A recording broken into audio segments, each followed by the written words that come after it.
Hey, what's up, YouTube? This is Evie Comics, and welcome to a review I didn't really think I was going to do, but you know what?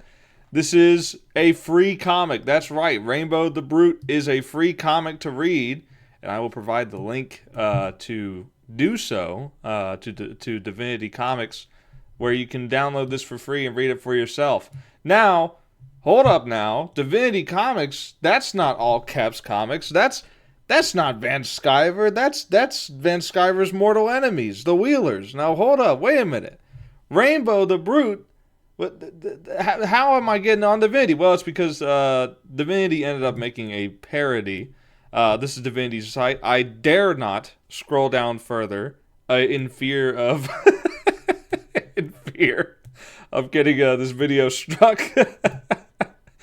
But Rainbow the Brute, spelled actually just straight up Rainbow, is a parody made by the Wheelers. Now, I made a tweet several months back whenever I saw some artwork from Mindy Wheeler showing off her Rainbow the Brute, spelled correctly, Rainbow. And at the time, I did not know the full context. I was like, this feels like a big waste of time. You know, like just doing a parody of someone's comic that's not out yet, that you just don't like. Like, you don't like the guy, you don't like that the comic is late. Like, you're just doing this. Like, what's the point of this, right? What is the actual point of just doing a parody of this? And that was my initial reaction. And at the end of the day, I think I can still say that this is a waste of time. But it is probably really fun for the Wheelers to do this. And what I want to look at here, and what I want to show, is what ultimately made me kind of come around to this a little bit. And it's this fact here. If you go to the page of Rainbow the Brute, first of all, I gotta say, I love the artwork. The artwork is really cool. It's very obviously a fairy tale parody. And it's, you know, it's got a lot of charm to it, right? It's got a lot of a lot of obvious, like, jokes here. Igniting the bond between father and soy. Which, if you look at this, you probably think that's a girl at first, but no, that's Rainbow the Brute's son, right? And then you got all these, like, you know, all these characters here that are parodies in their own right. The monkeys make me think of the Wizard of Oz type of stuff.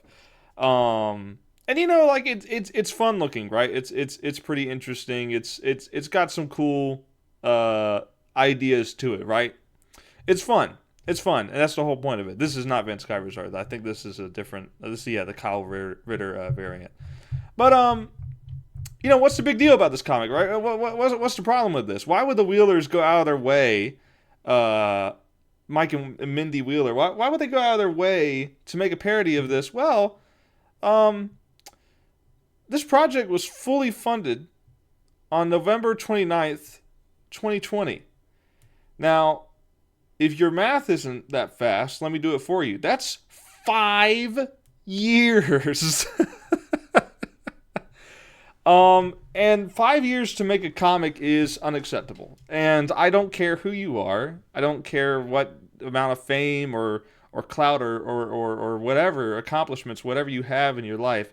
Obviously, Van Sciver is a very accomplished artist. Obviously, the stuff he does is very good. I'm not discrediting that. But the fact that you're 5 years late on a project is just absurd. Completely unacceptable. And what should have been the case, what should have happened is, instead of starting so many different projects, because Van Sciver has multiple projects going on at any time of any month, of any day, of any week, of any year, whatever. He's always got multiple projects going. And instead, it's probably a better idea just to pace himself and do one at a time. But many people that are critical of him say that he does this multiple projects thing to bring in more money quicker. And objectively, that is obviously making him money faster by having multiple projects come in that people are paying up front for, right? And I mean, look at this. Like, this project has made over $500,000. That is massive. That is a massive amount of money. I can't even dream of seeing $500,000 probably in my life. Unless you guys want to really subscribe to the YouTube channel and buy Little Miss Steele. But basically the problem that many people have with Van Sciver says books are late, and so the Wheelers have this problem too. And not only are they doing this, but they're here to make a statement. They're here to really say that there's no excuse for this book being this late. Sure, I can understand a book taking like, a year, maybe even 2, depending on how detailed the artwork is, how many pages it is. I can understand it, right? Especially if it's not your full-time gig. But this is Van Sciver's full-time gig. Like him and doing the comics and the YouTube channel is his full-time gig. And it's very obvious that he puts a lot more time into the YouTube channel and stuff. And he can justify it any different way or whatever. That's up to him. And ultimately, I think the YouTube channel stuff, the King's stream and all that kind of stuff is good. I think it's good for networking and promoting and all that kind of stuff. I think there's a lot of good involved in it. But I think whenever you have customers waiting for what you've promised, you should probably prioritize fulfilling your customers instead of getting on your YouTube show every time. Look, the King stream doesn't necessarily have to have Van Sciver on it. Van Sciver could be in the background, just, not really participating in the stream and be working on the actual comics that he's selling to people. But at the end of the day, this isn't what this video is about. This isn't what this video is about. I got a little carried away there. I'm here to review Rainbow the Brute. And again, this is free. Initially, it was a campaign. It was like a crowdfund thing. In fact, they have their own indie crowdfund website. That's what it's called, indie crowdfund. And this was the first, maybe not the first, but the first one that I saw, first campaign on there. And if you wanted to get this early or physical, you could do that. If you want it digital, it's completely for free. And it's you just download it. It's a PDF. So I've got it here, and I'm gonna go through some of the elements of it, some of what makes it really good, some of what makes it a little lacking in some areas, in my opinion. I try not to be hypercritical. I try not to be like nitpicky. But if stuff if it stands out to me, I'm gonna point it out, right? Now, it's difficult to approach this compared to other comics because this is not only a parody of fairy tales, this is a parody of fairy tales. This is basically going off of what pages Van Sciver has released of Rainbow the Brute. This is basically going off of that and trying to do its thing. And look, it's difficult to review this, is what I'm saying, because it's not a regular comic. It's very obviously the same caliber I would hold for like something like Marvel or DC. I would not hold for this simply because of the nature of it, right?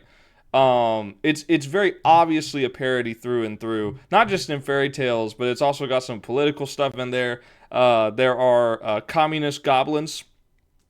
Rainbow the Brute has a gun that changes the colors of things, but it also apparently makes them trans. It's a trans beam. And it's just stupid. It's just all of it's stupid. It's a lot of it is eye-rolling humor. A lot of it is like, wow. Just basically me reading this entire thing. I was just going, wow.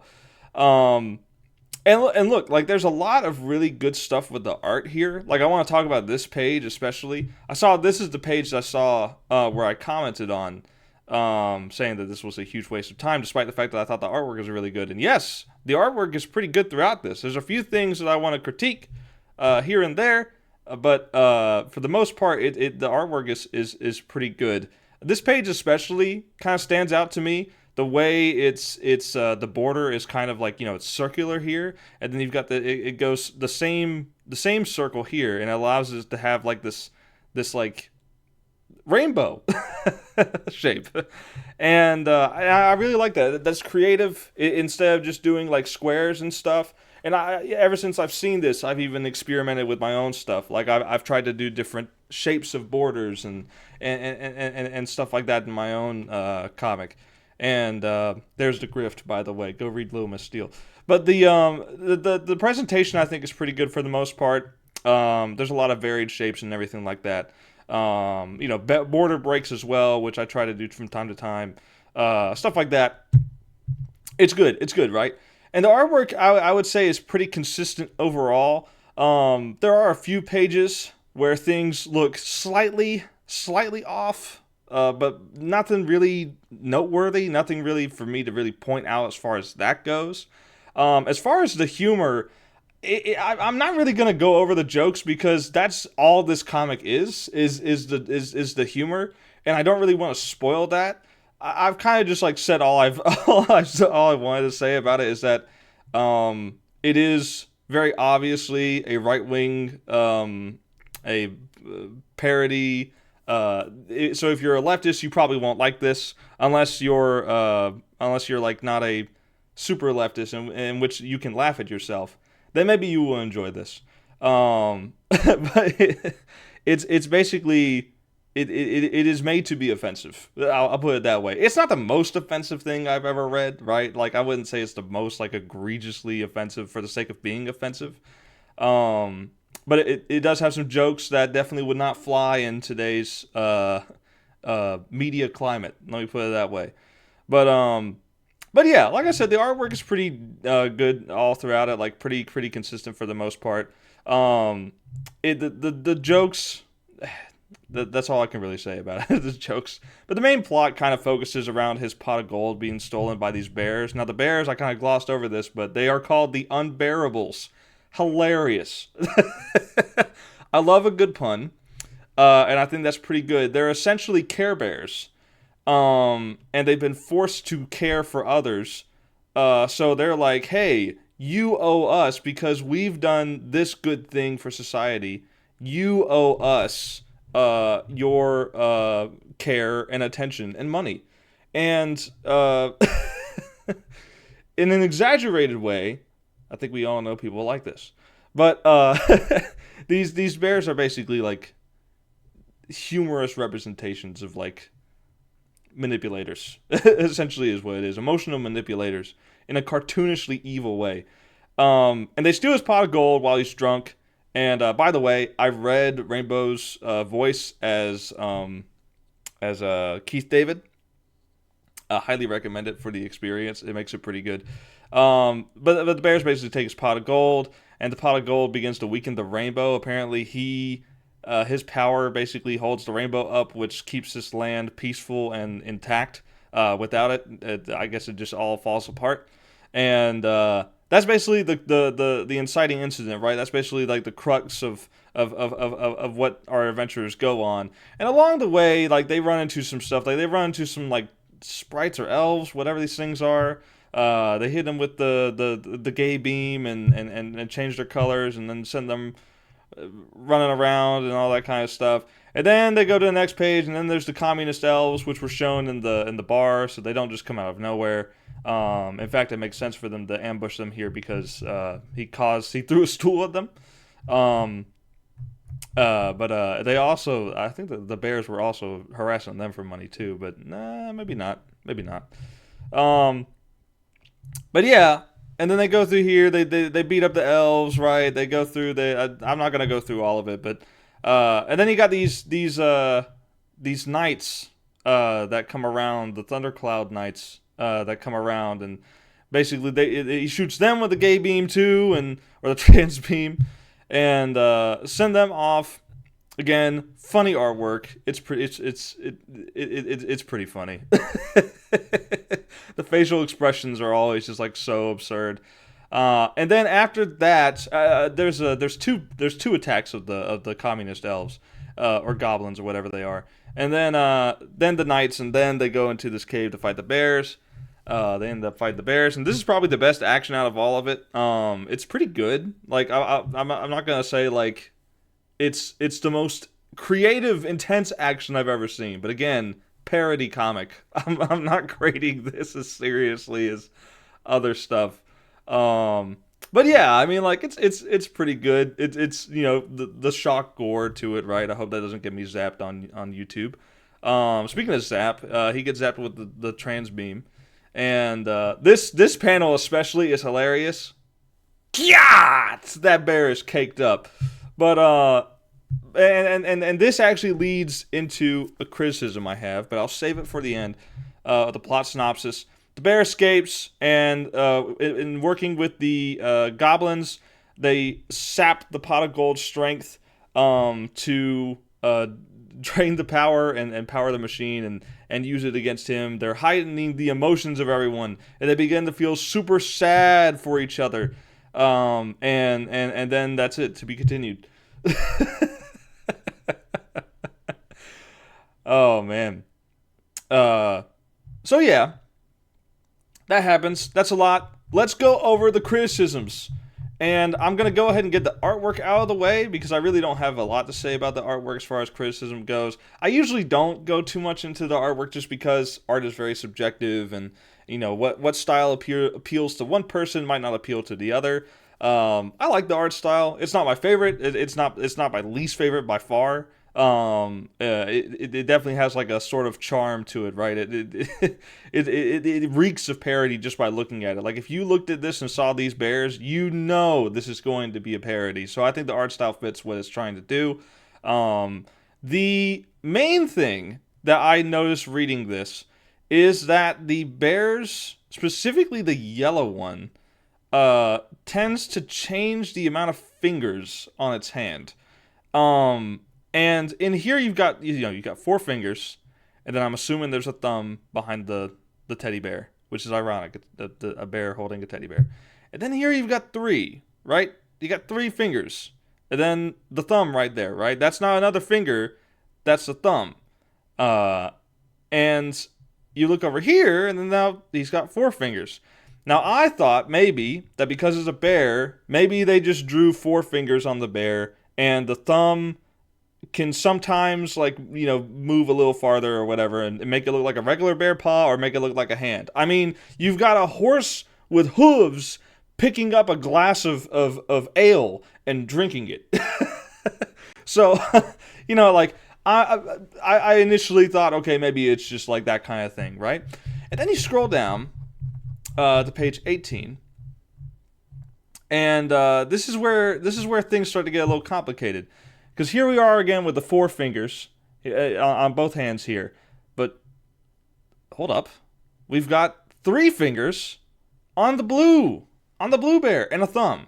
Okay, maybe they just have four, right? Maybe they just have four. And then you get to this page, and it's like, wait a minute. No, they straight up have four fingers and a thumb. So, consistency. There's a missing finger here. And even the yellow bear, I thought maybe the yellow bear just has three fingers on his left hand for some reason. But nope, there it is. There's the thumb and the four fingers. So, I don't think it's AI. I'm not going to say that. Whenever people look at finger discrepancies, they like to immediately jump to AI. I'm not going to accuse them of that. I don't think this is AI here at all. It would shock me if it was. I just think it was a little mistake, especially whenever you consider that, yes, sometimes they are drawing the paws as like regular paws, and then sometimes they're drawing it as like humanoid hands. I can understand how it would get confusing, and especially how it would, you would not necessarily be looking at that, and whatnot, right? I'm not going to question the logic of characters surviving wounds like this and not bleeding out and dying. I'm not going to question the logic of it. That's not the kind of story. But really, as far as artwork goes, that and these close-ups here of Rainbow the Brute are the only other discrepancies, because this side's just a little farther out here. But that's that again. I'm getting close to nitpick territory. This is the only thing with him that I thought was weird, because immediately next panel and the page next to it, his face looks perfectly fine. There's nothing wrong with it.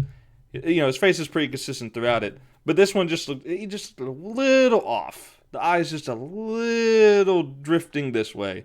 But yeah, that as far as art, That's basically it. Otherwise, it's pretty consistent. It's pretty good. It matches the tone of the story it's telling, right? And I can go in and look for stuff. I could try and nitpick every single thing, like muscle, texture, or whatever. I don't care. Like, the vast majority of readers are not going to care about every single little muscle detail. They're just not. It's just not something that the average reader is going to be looking for. Maybe a professional artist that has been doing this for like 20 plus years, yeah, they're going to be looking for it because they're a professional. But as far as like the average like buyer, it really doesn't matter. It really doesn't matter, the little nitpicks like that. To me, that's not what I look for whenever I'm doing this stuff. I am looking at this from a consumer standpoint, right? But as for the story, there are a few things, and again, it's hard to review this because it is a parody of a parody. But there's a couple of things I think, even despite the fact that it's a parody, I think it could have been done a little bit better. And here are my notes. How did the giant gay bear, or trans bear, excuse me, squeeze through a narrow cavern, but Rainbow the Brute couldn't? Because a bear, believe it or not, is bigger than a person. Shocking, I know. And somehow the bear squeezes through, but the man can't? Like, it just doesn't make sense to me. And then the horse says, maybe I could squeeze through. Ruby, the unicorn here, says, maybe I could squeeze through. And I'm like, how? You're a horse. A horse is also bigger than a man. So, logic, yeah. But there comes a point where my suspension of disbelief gets broken whenever I see stuff like this, because I'm like, obviously I can see that if a bear could squeeze through that, then these two should be able to do that as well, right? Like it's not a question of like logic within the world. It's a question of logic in physics, in just basic stuff, just interacting with an environment that is close to our own, right? It's just a cave. There's nothing special about the cave. And if the wall is shifting, if the wall is closing in or whatever, I can't tell. There's no indication that that's the case. So that's, you can go look at the page and try and hyper analyze it to try and find that. Maybe I missed it, but I looked all over. I tried to find any kind of indication that the wall was closing, but I couldn't find it. So that's a little weird. And then the second thing, they fight a bunch of random stuff. Like, they fight some elves, and then the commie goblins, and then the commie goblins again, and then the knights, and then the bears, and then at the end, the commie goblins are working with the bear. Now, this is a lot of just random stuff being thrown here. And again, I get it. Parody. I understand that. But maybe, if you're going to throw in all the random stuff, right? Maybe foreshadow that the communist goblins are working with the unbearables. Because they show up at the end with this big machine cannon thing that drains the power of the pot, right? You've got this stuff going on. That machine wasn't just built now. It was built in like maybe days or possibly weeks, months of planning. This is obviously not something that just happened, unless somehow they can conjure magic to build a machine like this in minutes. If so, show me that. If so, explain that. But instead, all of a sudden, this machine just appears. And the goblins and the bears are working together. Okay, there's no foreshadowing of that. I went back and looked at the dialogue. There's no kind of like heads up that that's taking place, that they have a thing going. And in fact, if they had a thing going, maybe in retreat, the goblins are like, the bears sent us. And in fact, maybe Rainbow and Ruby capture one of the communist goblins and force him to tell them where the bears are hiding at. And maybe that would have, been enough foreshadowing to explain that, hey, these guys are teaming up. They're actually working together. And yeah, they have this machine thing, right? Secondly, they're doing some kind of magic with this pot right in the cave, and then that goes south. So I guess this machine is Plan B. In which case, uh, what was Plan A? These are the kind of questions that you bring up whenever you do stuff like this, and I don't know. For me, even though it's a parody, even though it's obviously not being so serious, right? I still like it whenever the funny things, whenever the things that aren't as serious, like Guardians of the Galaxy might not be the best comparison, but hear me out. Guardians of the Galaxy, everything that happens makes sense, right? Everything that happens in those movies makes sense in the world, in the story. There's foreshadowing, there's clever dialogue and stuff like that. Excuse me. In here, that's kind of missing. And yes, obviously this is more Deadpool levels of parody. And even the Deadpool movies have their somewhat consistency with the logic, right? Obviously Deadpool is a fourth wall breaking machine. But the stories of the movies do follow a set of, a little bit of foreshadowing here, a little bit of writing to go along and to make the movies make sense, not just as a fun time, but to actually have like a narrative to it, right?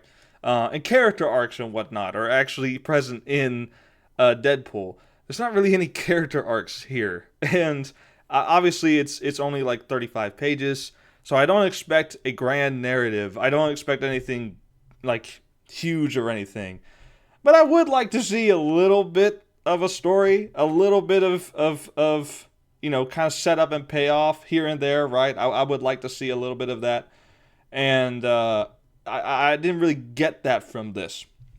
And again, parody.